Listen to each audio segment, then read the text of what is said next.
Hoje eu quero conversar com vocês um pouquinho sobre o polêmico Nota sobre um Escândalo.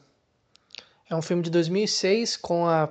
Meu Deus, faltam palavras para tentar descrever a magnitude do tamanho dessa mulher.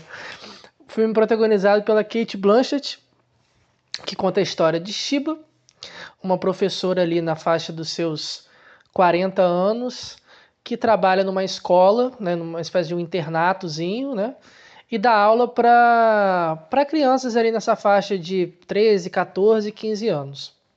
Ela é casada com Richard, é o segundo casamento dele, ele foi professor dela, guarde essa informação porque é muito importante, ele foi professor dela, e na época, casado, teve um caso com a Shiba, largou a esposa e os filhos do primeiro casamento para ficar com ela. Os dois são casados há um certo tempo.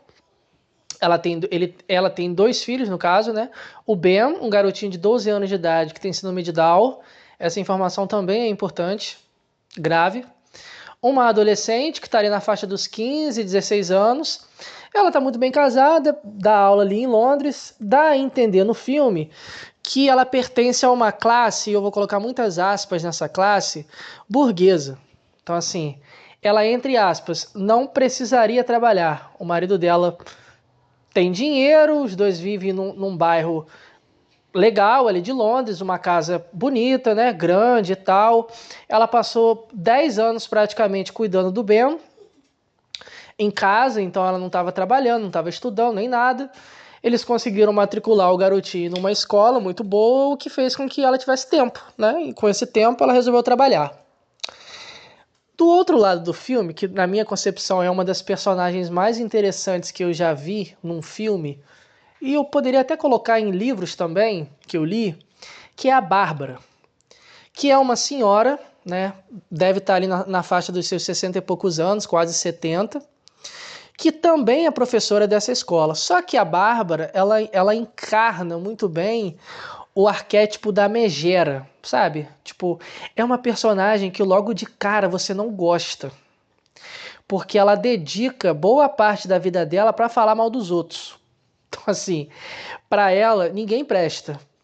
Então ela tem alguns diários, né? E ela meio que vai descrevendo as pessoas, do tipo, olha, aquele cara ali usa óculos baratos e semana passada ele deu em cima da atendente que é casada. Que cara desprezível. Ela observa todo mundo ali na escola e todas as pessoas ao seu redor e anota no seu caderninho, destilando todo o seu veneno. Aqui no Brasil, se esse filme passasse no Brasil, seria aquela típica vizinha, né, que gosta de vigiar a vida dos outros e falar mal de todo mundo. Preste atenção.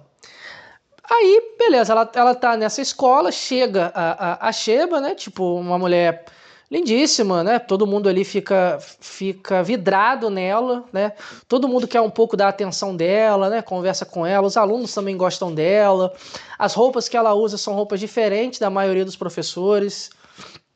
Isso chama a atenção da Bárbara, né? Uma senhora mais conservadora e tal, que fala muito de disciplina.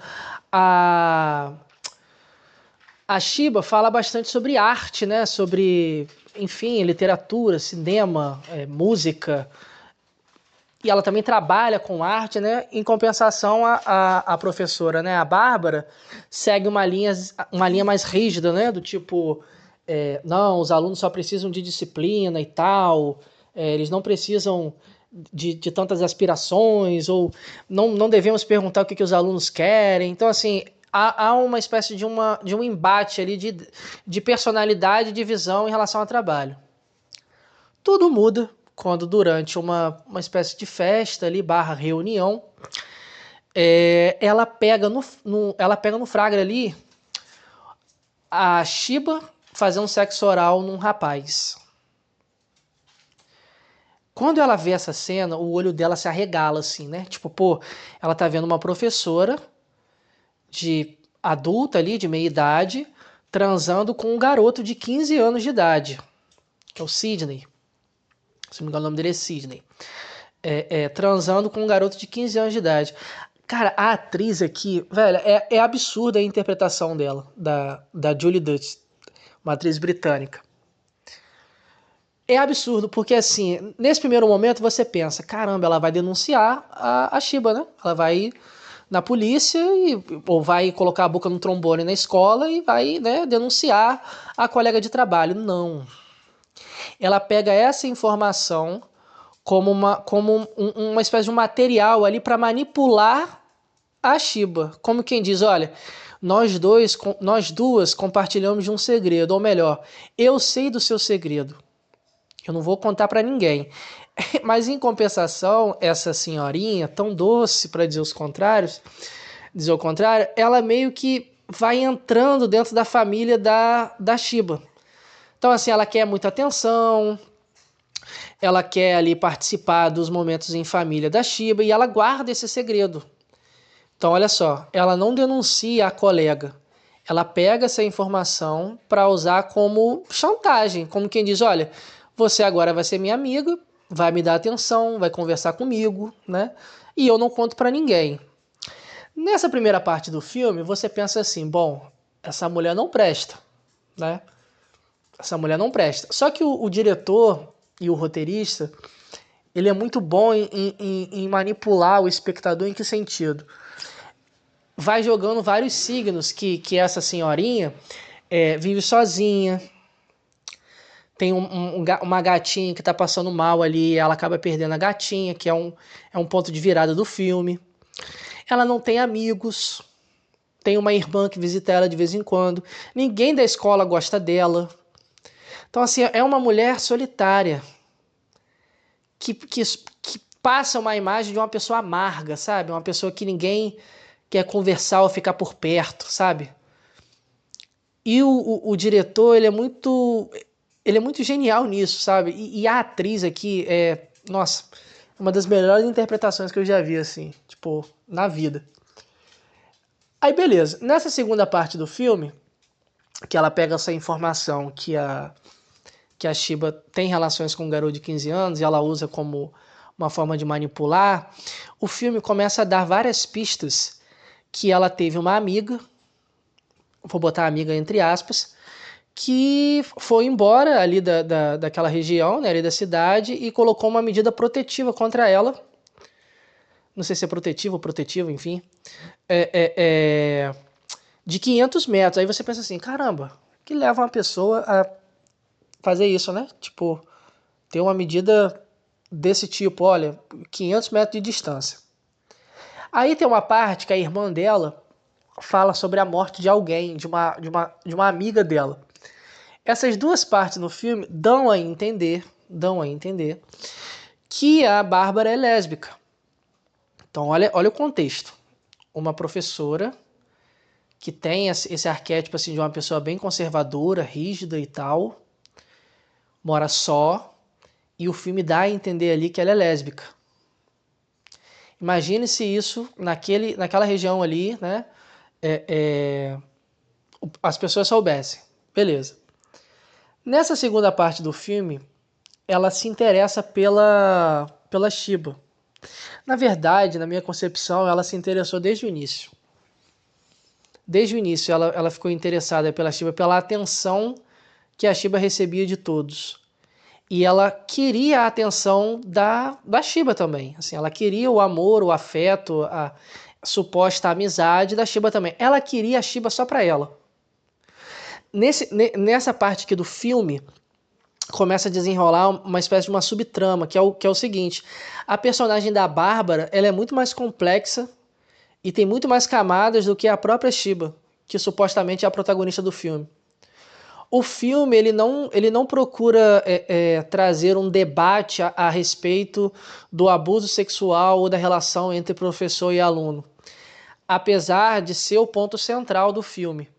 Mas em nenhum momento o espectador, como é que eu posso dizer?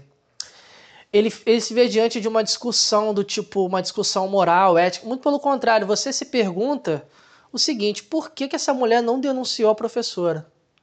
Ela não denunciou a professora porque ela gostava da professora. E tem um momento que ela supostamente está muito triste ali e tal, e ela diz o seguinte, olha, na escola, quando um colega estava triste ou depressivo, a gente se tocava, né? Tocava nos braços, se abraçava e tal, e passava. Aí ela fez isso com a Shiba. Só que a Shiba se ligou o que ela estava querendo ali. E ela deu um basta. Ó, aqui não. Não falou com essas palavras, mas ela cortou ali aquele início de um possível toque ali a mais, ela cortou, como quem diz, olha, eu gosto, né? Eu não gosto do que você gosta, né? Eu acho que você está confundindo aqui. Mas de uma maneira muito sutil, graças à interpretação das duas aqui. Algo que me chamou a atenção também é o seguinte: as duas interpretações são absurdas, mas nenhuma tenta passar por cima da outra. Tipo, a Cate Blanchett, quando as duas estão em cena, uma não tenta sobressair mais do que a outra. Tipo, e as duas juntas, caramba, é absurdo. Eu acho que a última vez que eu vi um filme assim, com duas interpretações femininas, tipo, lado a lado, foi Persona, eu acho, do Bergman. É difícil você bater o martelo e dizer assim, olha, a melhor interpretação foi da Kate, ou a melhor interpretação foi da Judy. É muito difícil. Beleza. Aí o que acontece? A gatinha acaba morrendo. Justamente no dia da apresentação do filho dela, que tem síndrome de Down, né? Que é a primeira vez que ele, né, tá numa apresentação e ela precisa escolher. Ela faz esse tipo de chantagem, como quem diz, olha, você escolhe, ou fica aqui comigo, me consolando da morte da minha gatinha, ou você vai para a apresentação do seu filho. E o que a Shiba faz, como uma boa mãe? Ela vai na apresentação do filho, o que deixa a Bárbara pé da vida, e ela acaba contando para um professor esse boato, né? Olha, eu ouvi pelos corredores e tal, que a Shiba gosta de garotos mais novos, e ela deu um nome do menino. Então ela dedurou a Shiba por vingança mesmo, tipo, como quem diz, olha, você tá fazendo isso, você tá me rejeitando, você tá me descartando, então eu vou me vingar. E ela se vinga da Shiba. Aí começa uma espécie de perseguição ali pública da mídia também em cima da Shiba. Nossa, você é uma abusadora de criança e tal, você é ela recebe até o título da matéria, né, professora do sexo e tal, tipo, o filme aqui eu pensei que ele daria um foco muito maior a essa questão do abuso. Não é tão trabalhado, sabe? Tipo, aí ela, numa discussão ali com o marido, diz que meio que repetiu o que ele fez com ela, né? Olha, eu também era a sua aluna e você ficou comigo. Aí o Richard diz, né? Mas você tinha 20 anos, o que você fez foi com um garoto de 15. Só que tem uma parte do filme que me chamou muita atenção, que é o seguinte, que é a espécie da legitimidade barra autorização para fazer algo muito errado, algo moralmente muito errado, assim, ou um pecado, ela usa esse termo, né, um pecado, já que eu fiz tanta coisa boa. Então ela diz assim, ó, ao longo desses anos eu fui uma boa esposa, eu passei 10 anos cuidando do meu filho que tinha síndrome de Down, que não é fácil, então, entre aspas, eu mereço fazer uma merdinha, como quem diz, né? Em nenhum momento ela demonstra culpa. Em nenhum momento ela demonstra culpa do tipo de estar transando com um garoto de 15 anos, um garoto, inclusive, que tem a idade da filha dela. Tem uma cena que os dois estão transando e quando terminam de transar, ele levanta ali nu e vai até um chapéu que o Ben iria usar. E o Ben tem 12 anos. A diferença de idade do filho dela pro garoto que ela tá transando é de 3 anos. Aí ele dá um choque nela, tipo, ela tá vendo o menino que ela tá transando com o chapéu que o filho dela vai usar na festa, na apresentação ali do teatro. Mas isso não a impede de fazer o que ela faz, assim, tipo, porque na cabeça dela ela tá vivendo uma espécie de aventura ou de caso. O garoto, ele, como é que eu posso dizer, ele dá em cima dela, mas isso não justifica, tipo, ela poderia ter falado, ó, não vamos passar, não vamos ter nada, não vamos passar por aqui, isso aqui não vai acontecer, mas não, ela vai dando corda. Ela vai dando corda até transar com ele. Só que ele, quando ela encerra ali a relação que os dois têm, ele não gosta. Ele não gosta. E aí os dois ficam de novo, e quando ela vai procurar ele, o garoto, ele meio que faz com que ela se sinta meio que descartada, sabe? Aí é o momento perfeito pra quem? Pra Bárbara acolher ela. Tipo, olha, tá vendo como ele te descartou? Olha, tá vendo como que comigo, que sou sua amiga, sempre vou cuidar de você, sempre vou me preocupar com você e tal. E a Bárbara, ela tá sempre anotando. Ela tem vários diários, ela anota tudo, assim, que ela faz com a Shiba. E ela tem uma parada meio de stalker, sabe? Tipo, ela tem uma obsessão mesmo. Ela tira, às vezes, pedaços de cabelo da Shiba e coloca no diário. Ela escreve sobre ela. E ela teve essa relação com essa Jennifer, que o filme não fala muito, mas, porra, tem uma parte que o diretor fala que ela mandou uma coroa de flores, tipo coisa de enterro mesmo, pro noivo da mulher, cara. Então, assim, dá a entender que ela sim teve uma obsessão, não vou nem chamar de paixão ou de amor, porque isso é doentio, que ela teve uma obsessão ali por essa Jennifer, que foi embora, que abandonou ela, que deixou ela. Nessa parte do filme, a Shiba descobre isso através dos diários da que caramba, da Bárbara. Ela descobre toda essa história e, tipo, e as duas têm uma briga ali e tal, muito feia. E ela joga na cara, olha, eu nunca vou ficar com você. Tipo, você tá achando que a gente tem um caso? Você tá achando que a gente tem uma relação? Tipo, isso é doentio e tal. E ela tá ali com o diário da Bárbara. E a Bárbara diz que não. A Bárbara fala no diário dela que ela seria muito mais feliz só com ela. Se ela largasse o marido e os filhos pra ficar com ela. Aí no finalzinho aparece a Shiba voltando para casa, dá a entender que o marido perdoou ela, né? Ela foi condenada a 10 anos 10 anos. Ela foi condenada a 10 meses, né, de prisão por conta desse caso. Aí, pô, essa cena é genial. A Bárbara encontra uma mulher sentada num banquinho ali em frente a um lago, lendo o jornal. Ela diz, ó, eu conheci a Shiba, e as duas começam a puxar assunto. Aí no finalzinho ela convida a mulher que ela acabou de conhecer, loira também, né? Na mesma faixa etária ali de idade da Shiba, para sair. Dá a entender o quê? Que ela vai repetir a mesma coisa que ela faz, assim, que o que ela fez com a Jennifer, o que ela fez com a Shiba, ela provavelmente vai fazer com essa mulher, né? Então, assim, é um filme que, quando eu fui assistir, eu pensei que eu iria, né, ter uma história ali que fala sobre abuso, que fala sobre relação entre professor e aluno, mas não, é um filme que fala muito mais sobre uma stalker.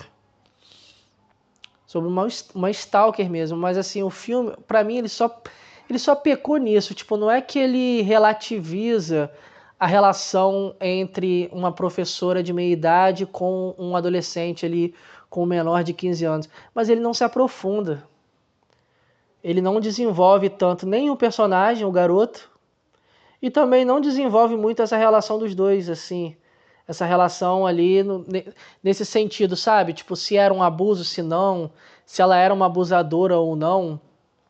Se para ela foi um caso ou não, se tem uma questão ética aí por parte dela ou não, ou se ela não vê nada demais nisso, porque no filme ela demonstra muito mais culpa por ter sido descoberta e exposta e acusada, e não pelo ato em si, porque ela continua fazendo. Então, assim, ela ficou transtornada quando ela foi o quê? Descoberta. Quando descobriram o que ela estava fazendo. Mas o filme, na minha concepção, poderia ter explorado um pouco melhor essa questão aí do abuso mesmo, né? E da relação entre uma professora e um aluno. O filme Segredos de um Escândalo, não, é... Nossa, é um filme que tem a Julianne Moore e a Natalie Portman. Chatíssimo, chatíssimo, chatíssimo. Você vê que eu até esqueci o título do filme.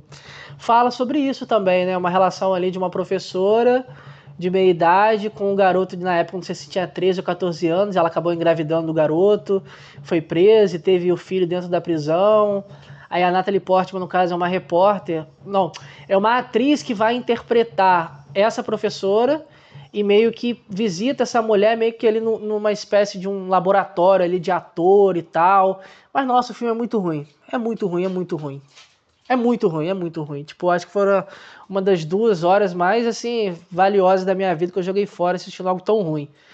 Esse filme, ele peca, na minha opinião, só nisso, assim. Ele poderia ter desenvolvido um pouquinho melhor, mas eu acho que o foco dele, do filme, na verdade, foi a Bárbara. Que ela é uma stalker.